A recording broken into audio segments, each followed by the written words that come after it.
Willie, a couple days later after going back and watching film, about what you expected, or did you see something, or how do you kind of approach this week after what you saw from week one? I thought some guys, there was some good play in there. I hate it when people, coach, everybody's dunking. Nobody played well. There were some guys who played well.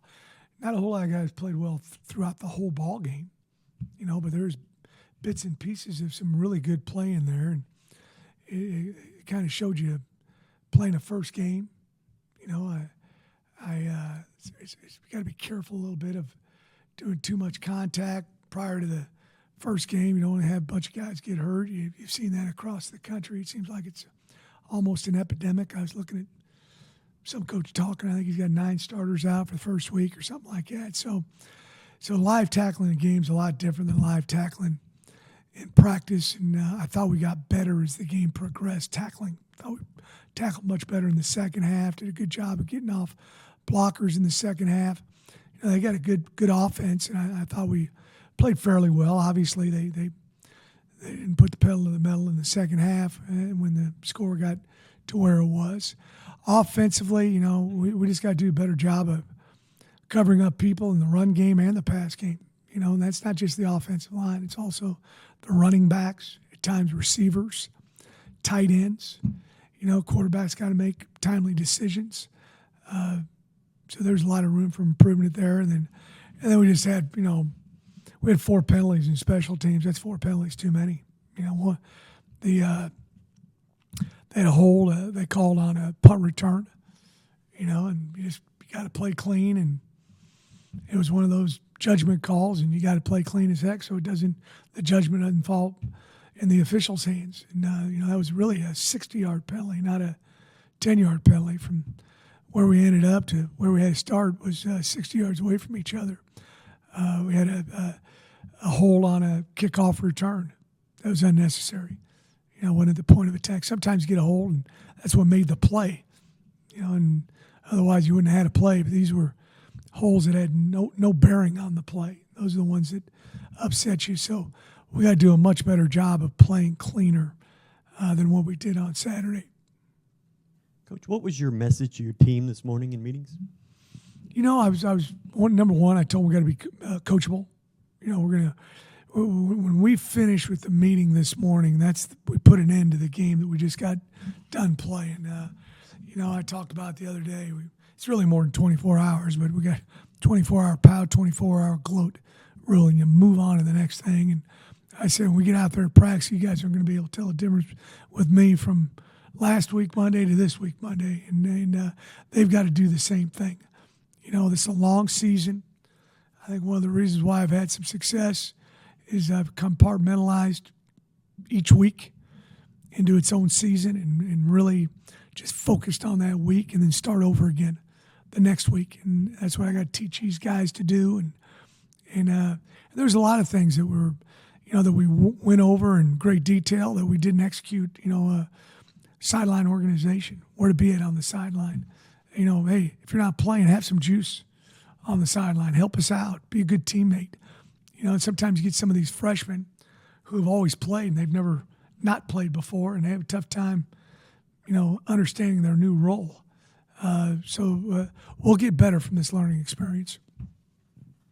Willie, with some of the blocking issues, are you considering offensive line changes, and how do you balance? We're looking at really anything. That's one of the things I told my coaches when we had our staff meeting yesterday. Is we got to put our guys in a position to be successful. That's so important, and sometimes that requires change. And change is hard. It's hard for coaches. They get relationships with kids, and they I want to give them another week or whatever.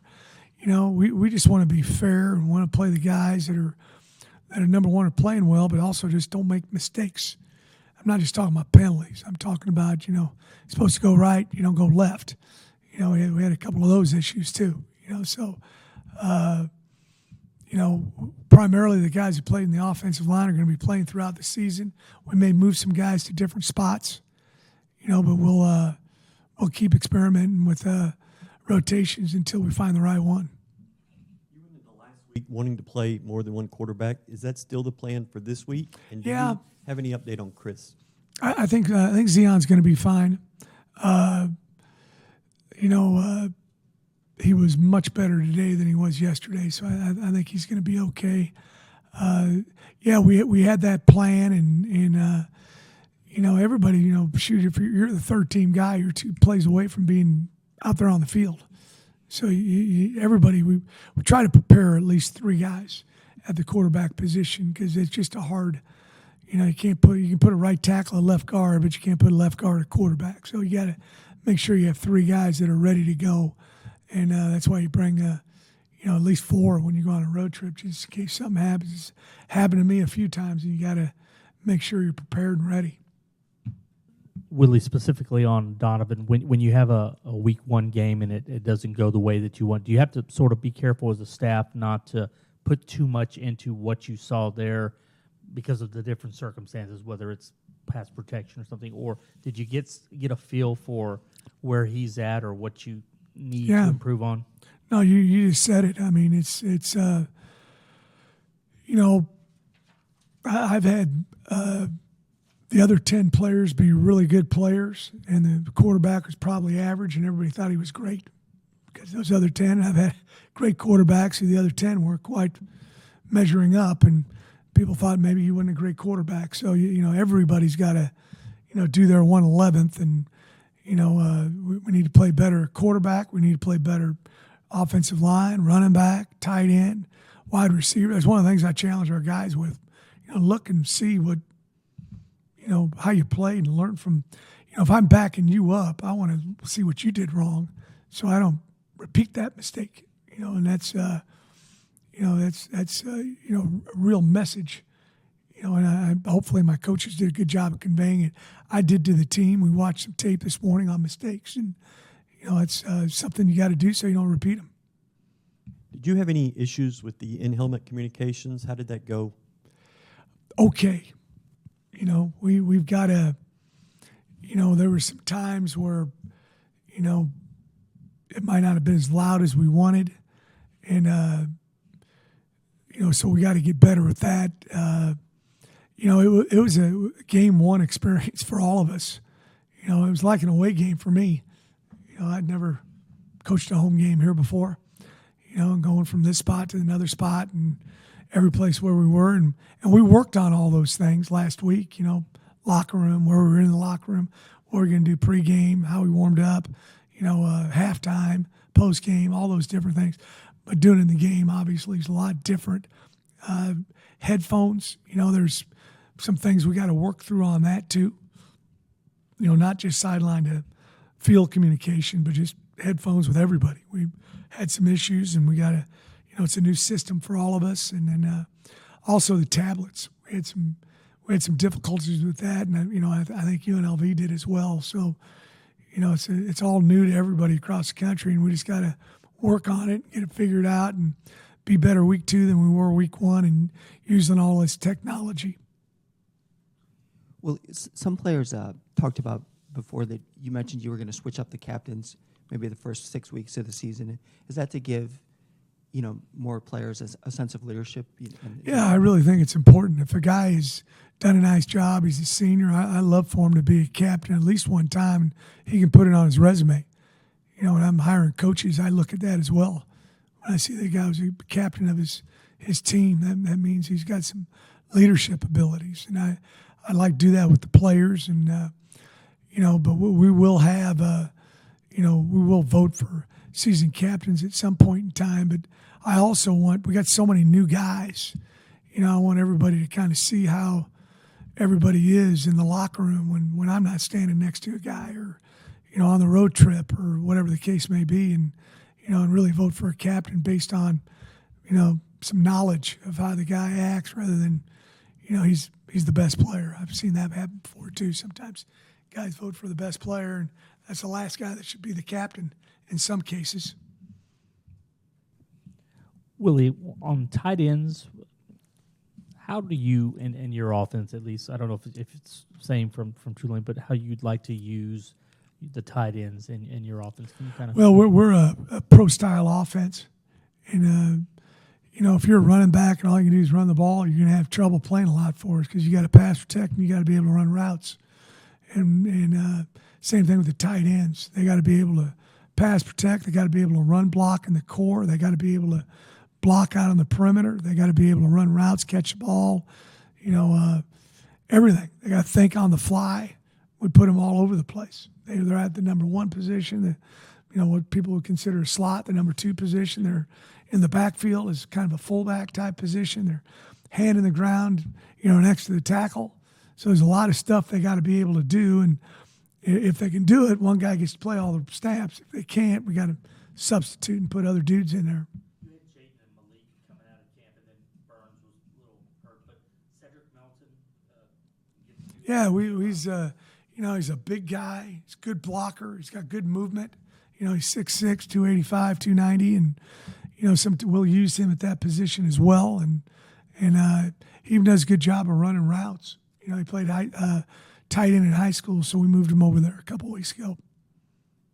Willie, Muse's big playability, both in the kick game and receiving. What did you see there, and are there ways you can take more advantage of that? We just need to try to get the ball to him in space as much as we can, whether it's running a deep route, a shallow route, hand the ball off to him. We can use him in a deceptive manner as well to get people's eyes on him. He's an excellent punt returner, as you saw in that 60-yard return that was called back due to a penalty. Does a great job fielding kicks. He's an outstanding blocker.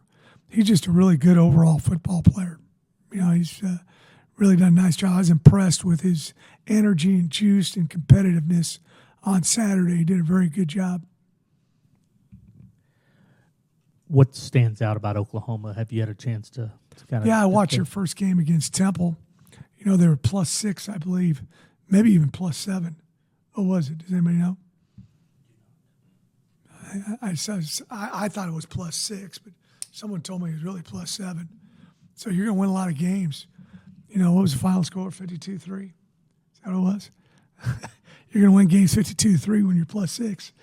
So they did an excellent job of taking the ball away. I think they had a couple interceptions and 4 fumble recoveries, something like that. And just seemed like every third play it was a takeaway. And they offensively they got some weapons, obviously, with length, especially on the perimeter with the receivers. Big offensive line. This will be a really talented unit that we're playing in week 2 without question. Games like that, is it sort of a hangover cure if you have one from week 1 to 2 that you have such a good opponent that you can?